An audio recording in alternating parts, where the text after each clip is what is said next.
cuento son bastante interesantes, quizás me captaron de una manera distinta, ¿no? Claro, claro, Tuve la claro. oportunidad de comenzar leyendo los cuentos de Oscar Wilde, Ah, ahora qué se me viene a la caray, mente, si no qué me bueno. equivoco, El Príncipe Feliz y El Ruiseñor y la Rosa. Y Sí, desde ese momento a mí me gustó tanto leer como escribir, ¿no? Siempre me llamó mucho la atención, por eso desde que tuve la oportunidad de entrar al colegio estuve escribiendo mucha poesía, muchos cuentos. Ya a nivel de secundaria tuve la oportunidad de participar en varios concursos a nivel de colegio, en los correcto, cuales escribía, en los cuales tuve la oportunidad de ganar a nivel de Lima en varias ocasiones, y en una ocasión incluso quedé segundo puesto a nivel nacional. correcto, correcto. Entonces, de cierta manera, siempre me llamó la atención esto de escribir y la literatura. Claro, También he escrito teatro y todo, pero decidí justamente la carrera de comunicaciones porque me permitía también escribir, ¿no? Dentro de claro, otras claro, cosas, claro que sí,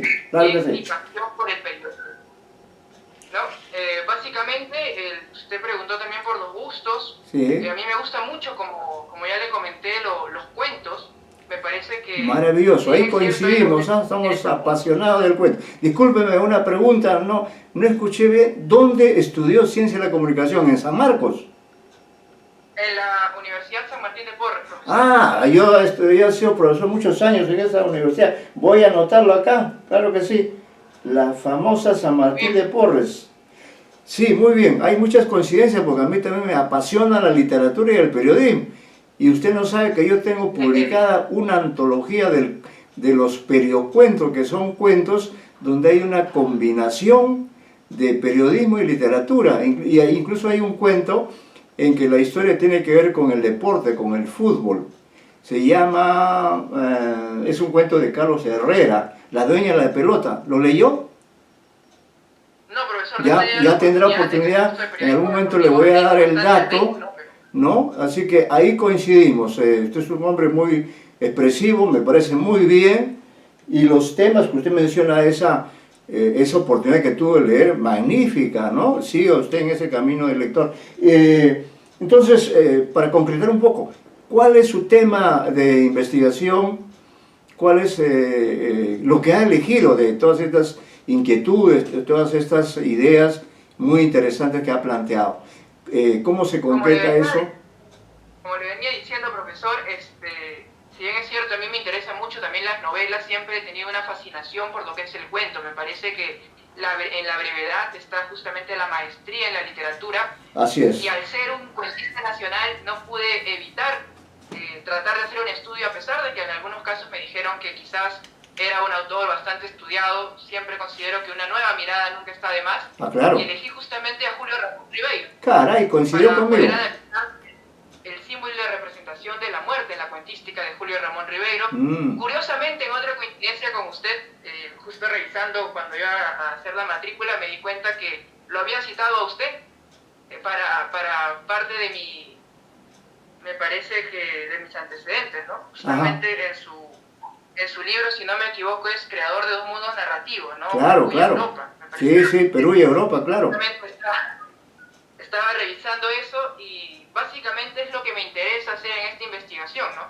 Analizar qué viene a ser la muerte para Ribeiro autor, ¿no? Ya, ya. Analizando las dimensiones de la muerte, El el tema de la duelo, el muerte, rito claro. metafórico, el misterio constante. Claro, sí. Por ejemplo, en el cuento La juventud en la otra ribera. Tremendo, tremenda la presencia de la muerte, además en forma de un crimen, ¿no? De un crimen con todos los agravantes.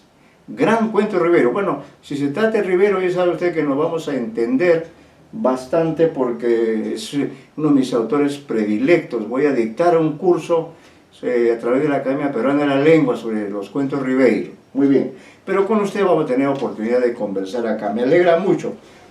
¿Algo más que quiera agregar, señor Enciso? Profesor, creo que por motivos de tiempo hasta ahí, Ya, pero de mucho acuerdo, de gusto acuerdo. a conocerlo, y seguramente ya habrá oportunidad de Por conversar. supuesto, ya nos vamos a ver pues de manera personal, que es lo que importa en este caso. Escobar Bravo.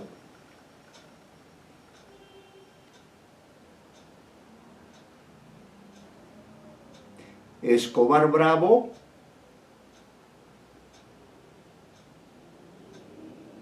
Parece que está ausente. Escobar Bravo. Luján. Luján sí está. Sí, profesor. Sí, por favor, hable alto como el señor Enciso y así lo escucho mejor, lo comprendo mejor y me termino interesando en su proyecto. Lo escuchamos, señor Luján Sandoval.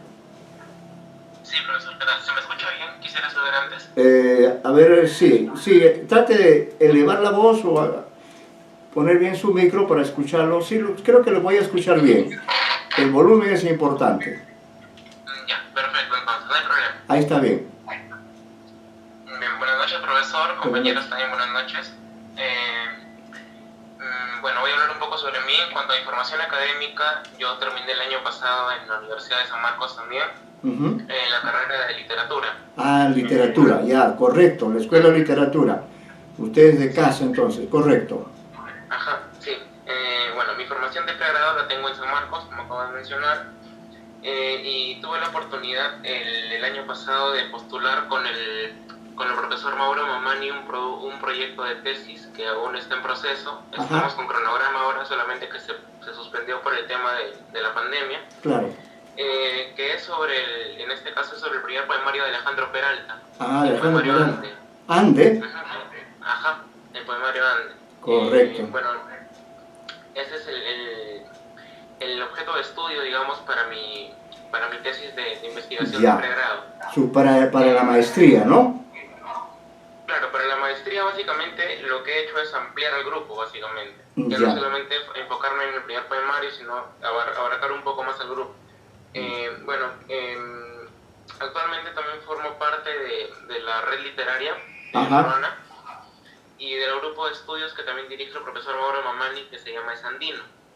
Entonces, a través de la red literaria, durante el año pasado y a mitades del 2018, se han venido realizando una suerte de eventos, una suerte de publicaciones entre artículos, entre reseñas, entre compilaciones bibliográficas, que son básicamente los trabajos que de manera colectiva hemos podido sacar adelante como grupo. Correcto. Entonces, me parece que ese es un buen aporte por ese lado a toda la comunidad, ¿no? Desde la red literaria. Claro, claro. A ver, en cuanto al proyecto de investigación de la maestría, yo estoy tratando de, bueno, lo que se hizo el semestre pasado en el seminario de tesis 1 era recoger dos categorías bastante importantes dentro del panorama literario latinoamericano, que son la heterogeneidad que plantea Cornejo Polar y la transculturación que retoma Ángel Rama a partir de los postulados de Fernando Ortiz, del antropólogo cubano. Entonces, lo que yo quiero hacer es, o lo que estoy tratando de hacer es derivar estas dos categorías, no manejarlas en el ámbito de la narrativa, sino tratar de derivarlas teniendo en cuenta la particularidad del texto poético a un análisis básicamente de este tipo de textos, ¿no? Entonces, lo que yo quiero hacer es eso, ¿no? Y lo que estoy denominando básicamente es la poesía transcultural, partiendo de estos dos elementos, de estas dos categorías, ¿no? Tanto la de Cornejo como la de Rama. ¿La de Cornejo es literatura heterogénea? O... No, la de Cornejo es heterogeneidad. Heterogeneidad. Y transculturación. Entonces, bueno, heterogeneidad también es de Rama, ¿no? Ajá, exacto. Ya, y Fernando Ortiz también entra dentro del marco teórico. Claro, Fernando Ortiz es el que postula la categoría de transculturación. Y Rama la retoma y la desarrolla y la amplía básicamente ya en el campo literario. Correcto, correcto, sí. Ortiz es un personaje muy, muy interesante, correcto. Pero, ¿tiene señalados autores o poemarios? Usted es una persona que trabaja en grupo. ¿Cómo va a concretar la aplicación de estas categorías a determinados poetas? ¿Ya está eso definido o está en proceso de definición? Sí, yo había seleccionado básicamente a 3 poetas y seleccionar también ciertos poemas que me permiten a mí representar lo que estoy postulando. El primer poeta es Alejandro Peralta, pero ya en su segundo poemario, que se publica el año 34, que se llama El Collao. El Collao. El Collao, ajá. Luego también está el poeta arequipeño Guillermo Mercado, que publica Guillermo Mercado. Que publica su poemario Un Chullo de Poemas en 1928. ¿Cómo se llama? Un Chullo de Poemas. Ah, claro, claro, un chullo de poemas. Correcto. Y el último poeta es también puneño, Emilio Vázquez, que publica su poemario Altipampa en 1933. Emilio, Emilio Vázquez, ya, que publica Emilio su poemario Vázquez, publica Altipampa en 1933. 1933, ya. Muy interesante. Entonces ahí tiene usted pues para hacer una buena aplicación de estas categorías, ¿no? Y seguramente hay otras versiones que puede emplear. Trabaja usted, trabaja en equipo, está dentro de los discípulos del profesor Mamani, con el cual hemos trabajado en varias oportunidades. En fin, qué bueno, qué bueno. Muy bien, señor Sandoval. Entonces ya tendremos oportunidad de vernos y ahí intercambiaremos información y de esa manera vamos a tratar de apoyarlo, a ver qué estudios sería interesante que usted tome en cuenta, qué sé yo, antologías. Bueno, hay mucha información y seguramente usted la tiene registrada. Muchas gracias, señor Luján. ¿Algo más, algo que quiera agregar? No, profesor, Ya. gracias también por Correcto, correcto. Vamos a tener oportunidad. Bien, la siguiente, Mamani Quispe.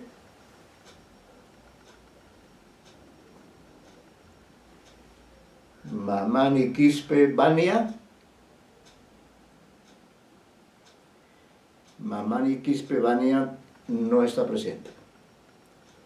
Bien, a continuación, el señor Mostacero Castillo Jonathan. ¿Qué tal, profesor? Buenas noches. Buenas noches. Perfecto. Buenas noches, compañeros, también. Mi nombre es Jonathan Mostacero Castillo. Yo soy egresado de la carrera de filosofía. Filosofía en San Marcos. En Villarreal. Ah, Villarreal, correcto, correcto. Villarreal, sí, Villarreal. Entonces hay una peculiaridad en este aspecto, ¿no? Ajá. Me gustaría comenzar por esto de cómo me interesé por la literatura. Correcto. Ya que consideraría que es un deber aclararlo ya propio de la procedencia que tengo en cuanto a la filosofía. Claro, claro. Siempre me gustó la literatura. Me gustó, a modo personal, podría decir que mi inclinación fue más literaria que filosófica. Correcto. Al comienzo, ligado a la creación, pero obviamente tuve este acercamiento a los clásicos, y eso en la carrera de la filosofía, me llevó a tener de repente un panorama bastante amplio con respecto, por ejemplo, al romanticismo. Al romanticismo. Sí, pero el romanticismo dado a este aspecto, el romanticismo ligado a la filosofía. A la filosofía. Una suerte de romanticismo filosófico. Claro, sí. Correcto. Precisamente allí va mi interés. Ahí va su interés. Sí, allí va mi interés, el romanticismo filosófico, ¿no? No sé, podría mencionar a Hölderlin, a Goethe, o también, por ejemplo, en el romanticismo inglés, a Lord Byron o John Keats. Entonces, esto más o menos ha sido mi línea de interés, ha sido mi línea de interés. Y cuando recuerdo en los cursos de pregrado en filosofía, también me pidieron analizar de repente una perspectiva filosófica peruana. Ajá. Lo que siempre me apasionó en la poesía peruana. Me gusta todo el vanguardismo, pero lo que siempre me apasionó fue la poesía de Martín Adán. Ajá. Martín Adán, claro, gran poeta. Sí, Martín Adán. Y siempre ha sido considerado para mí, pues, todo un arquetipo de poeta, ¿no? Claro, es que él era eso, un ser humano, pero mejor dicho, era un poeta encarnado, un ser humano o viceversa, ¿no? Tanto así que él renunció a su nombre civil y simple y llanamente era Martín Adán, ¿no? Como hay muchos casos así, una identificación total con el arte, ¿no? Eso es algo, algo apasionante. Así que, bueno, mire, antes que me olvide, supongo usted, le pregunto, supongo que conoce a don David Sobrevilla. Sí, claro. Claro, uno lo va a conocer. Entonces yo veo en usted, bueno, un sucesor probable de mi querido amigo, gran filósofo y gran crítico literario, don David Sobrevilla, gran amigo. Sobrevilla tiene un estudio de lo barroco en el Perú. Ya ve. Martín Adán, lo estoy utilizando. Qué bueno, qué bueno. Me parece muy valioso. Muy valioso, sí, sí, sí. Sí, para mi investigación. Antes de seguir con esto, cabe resaltar que todavía no he hecho la licenciatura, pero por una cuestión, por esta cuestión de la pandemia y cuestiones así. Claro, claro. Se ha quedado pasmado un poco este proceso, pero mi tesis de licenciatura va acerca de Max Stirner. Ajá. Es un anarquista que influyó mucho en las ideas de Nietzsche. Influyó mucho en las ideas de Nietzsche. Ah, mire, qué interesante. Este concepto relativo a la estética, a la poesía alemana, siempre otra vez me ha traído a colación con Martín Adán. Entonces claro. decidí por unanimidad tomarlo como un poeta de estudio para mi proyecto de tesis de maestría. Ah, qué bien, entonces va a trabajar Martín Adán. Sí, pero voy a trabajar específicamente el poemario Travesía de Extramares. Qué bueno, Travesía de Extramares. Maravilloso. Sí, el título tentativo de mi proyecto es la relación entre aspectos estilísticos y el concepto de existencia en Travesía de Extramares. Ya, en Poesía de Extramares. Muy bien. ¿Me podría repetir los conceptos que voy a trabajar? Sí, los conceptos que voy a trabajar es los aspectos estilísticos. Ah, ya. Y el concepto de existencia, que, por ejemplo, el concepto de existencia es algo que ya ha sido trabajado, no con ese nombre exactamente, pero ha sido trabajado el aspecto existencial. Por ejemplo, si bien es cierto, Martín Adán ha sido un poeta del cual se han hecho muchos artículos, siempre se ha preferido hablar sobre la vida del poeta, no tanto sobre su obra. Es algo curioso. Y si es que se toca su obra, por lo general se toca la más famosa, que como todos sabemos es La Casa de Cartón. Sí, hay una tesis que yo asesoré sobre... Muy interesante la tesis, ¿ah? Sí. Va a tener que consultarla si trabaja Martín Adán, porque hizo un enfoque muy peculiar la autora de esa tesis, es una tesis de doctorado. Es Emma Aguilar, es una referencia que... Emma Aguilar, sí. Emma Aguilar, sí. Puede usted buscar la información ahí en el... supongo está la información en las redes o en la biblioteca, ¿no? Es una tesis dedicada a La Casa de Cartón. Sí. Gracias por el dato, profesor. Inclusive vi que el año pasado también habían publicado, se me ha ido de la cabeza la universidad, pero es una universidad española, una tesis sobre los cantos a Machu Picchu. Ajá. La mano de Cecida. La mano de Cecida, sí, la mano de Cecida. La verdad es que no son muchas las tesis sobre obras así, sobre Martín Adán. Claro. Entonces, yo tengo un antecedente claro, que es el profesor Andrés Piñeiro, que es de San Marquino. Andrés Piñeiro, ya. Mira, no lo conozco. Sí, que probablemente sea uno de los mejores especialistas sobre la obra de Martín Adán. Ah, mire, qué interesante. Sí, hoy por hoy, que tiene un par de libros sobre Martín Adán. Uno es La desventura en extramares, que es su tesis de licenciatura. Es una obra pequeñita, una obra de más o menos unas 80 páginas, donde toma un concepto hegeliano. Es una tesis de filosofía, cabe decir. De filosofía. Toma un concepto hegeliano, interpreta mediante ese concepto que es el desgarramiento. Ajá, el desgarramiento.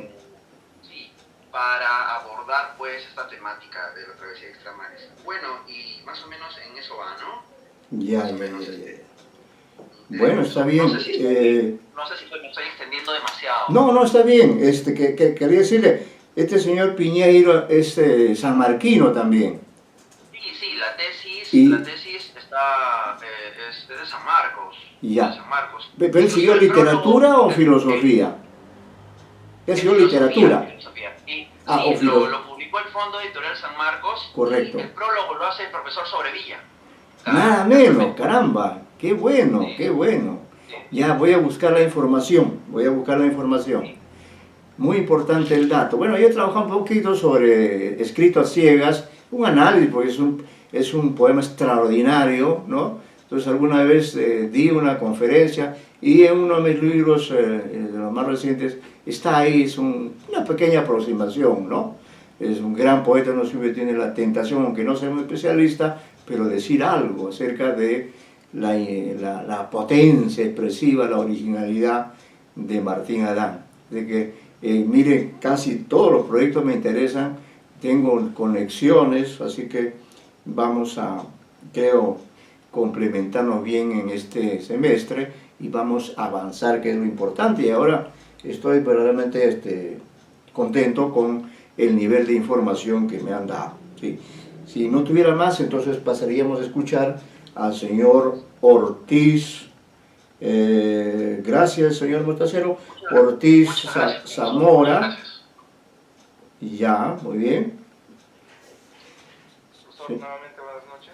Un poquito más alto, por favor, señor Ortiz, para escucharlo nítidamente y no perderme ninguna idea que usted algún dato, alguna información que usted nos va a dar. Ortiz Zamora Doan, ya. Mi nombre es Doan Ortiz Zamora.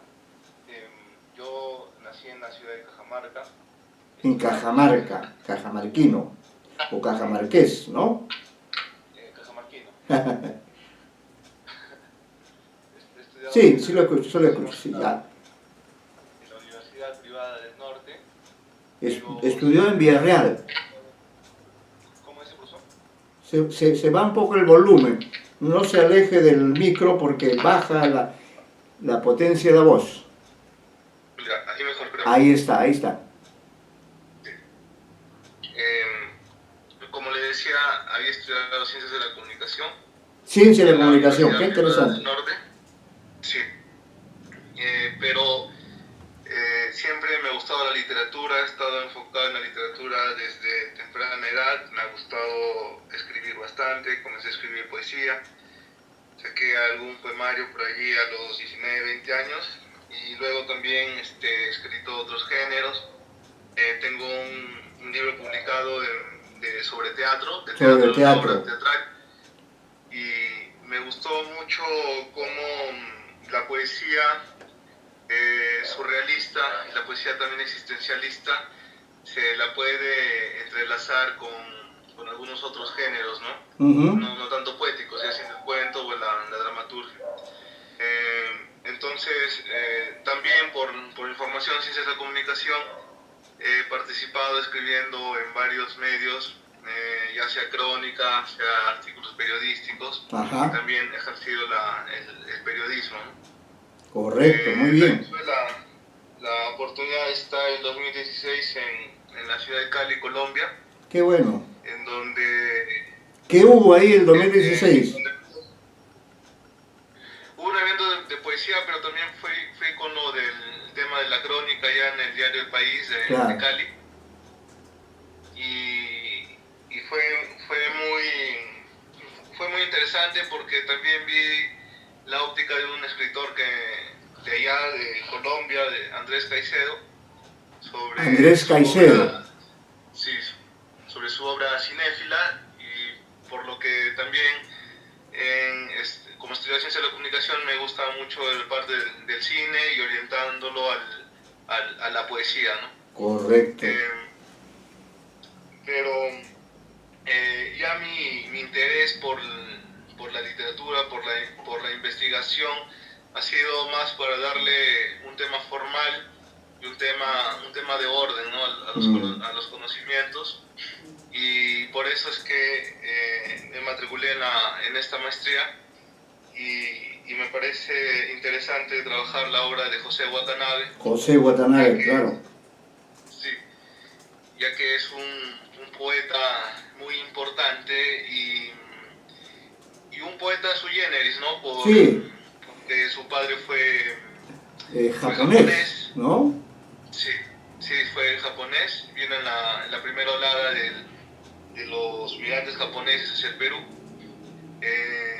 Y su madre tiene una vinculación directa por varas con la cultura chimú, Con la cultura chimú. Entonces, lo que me llamó mucho la atención fue la contemplación, ¿no? La contemplación es un elemento que está en el arte y en la poesía oriental. Ajá. Pero también lo tenían las culturas prehispánicas. Qué interesante. Que se dejó de desarrollarse por la conquista o invasión española. Claro, se rompió esa tradición. Sí, se rompió esa tradición.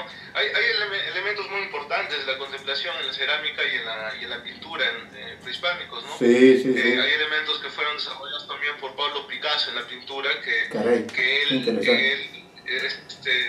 tuvo que estudiarlos de las culturas prehispánicas peruanas. Claro. Entonces, me pareció bastante interesante volver a reivindicar, como lo hizo Watanabe, la contemplación por la vida de su padre y por la vida de su madre también. Claro, ¿no? La fusión, ¿no? Una unión, sí. Entonces, para esto he comenzado a investigar sobre los escritores japoneses. Ah, qué bueno. Y como yo no sé el japonés, claro, pero algunos términos... Hay traducciones seguramente, ¿no? Sí. Y me parece muy interesante la antología de Javier Sologuren. Ajá. Sobre poesía japonesa. Sobre literatura japonesa. Además que Sologuren también tuvo libros influenciados en la poesía japonesa, tuvo un libro de haikus. Ah, el haiku, nada menos. Sí, entonces la traducción que ha hecho Sologuren y también los aportes que tiene con otros escritores es importante porque no desvía el japonés clásico al que Watanabe está influenciado por los relatos y las narraciones de su padre, ¿no? Porque hay algunas traducciones, por ejemplo, Miguel Cerda de México, el cual ya utiliza algunos modismos que es del japonés actual y un poco desvirtúa ese tema de la contemplación, ¿no? Porque la contemplación va con los elementos del Satori y del Zen, que son de la cultura japonesa antigua. Entonces, recién estoy investigando, recolectando más información, un poco dándole más forma, porque sí ha cambiado el tema y la perspectiva sobre Watanabe. Primero había tenido en cuenta el paisaje, pero luego le comencé a dar forma a la influencia de la literatura japonesa. Claro. Eso creo que va a ser el más interesante, ¿no? Porque le va a permitir captar, lo va a obligar a mirar, a contemplar usted también a Watanabe, ¿no? Y de esa contemplación, de la contemplación, pues puede salir un trabajo interesante. Además, sí, que Watanabe es un gran contemplador. Yo he leído sobre todo de modo así sistemático, y por eso puedo darle esta idea. Leí este libro que se llama Y habitó entre nosotros, que es un libro íntegramente dedicado a la figura de Jesucristo. Oiga, es un libro extraordinario. Por ahí publiqué uno de mis libros, hay un pequeño análisis de un poema dedicado a la Última Cena, con otra perspectiva, ¿no? La Última Cena, usted sabe que es un cuadro famosísimo de Leonardo da Vinci. Entonces ya